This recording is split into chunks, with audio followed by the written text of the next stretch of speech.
Akalar, assalomu alaykum. Mana navbatdagi ishimizni tugatib berdik. Jak avtomobiliga bunga qilib bergan ishlarimiz yuk bortli tentli furgon qilib berdik. 8 sm eniga qo'shib berdik. Eniga 8 sm qo'ygan holda uzunasiga 30 sm qo'shib berdik.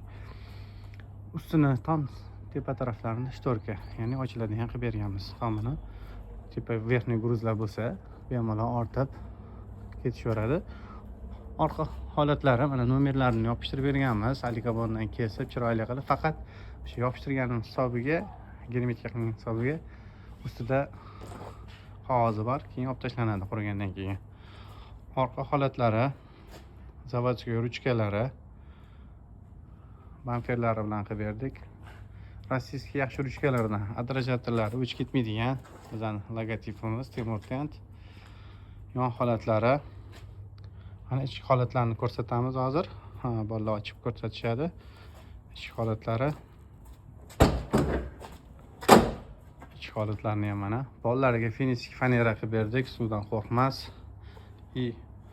Yuklarni bog'lashga mana shunaqa treshyotkalar qilib berganmiz, ilgaylar. Bemalol yuklarni olib ketishlari mumkin. Ichlari alikafond, bemalol karchor yuvib ketsa bo'ladi. Ichki holatda mana shtorkalarni ochib ko'rsatamiz. Shtorkalari ochiladi.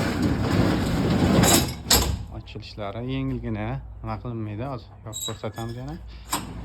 Yopilish holatlari. Xuddi shunaqa suvlar tushmaydi. Tepalarida anaqa tarnovlari bor. Mana tashqari holatlari, yig'ilishlarini ko'rsatamiz hozir.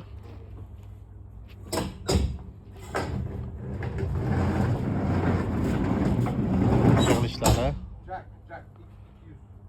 Tashqarining yig'ilishlari. Akkuratni yig'ilib, akkuratni ochiladi. Bular tamojniga chiqqanicha aniq zakryovka qilib yana berganmiz. Kimga shunaqa xizmatlar kerak bo'lsa, Temur Tentga aloqaga chiqarasizlar. Xizmat iladamiz. Sog' bo'linglar, salomat bo'linglar.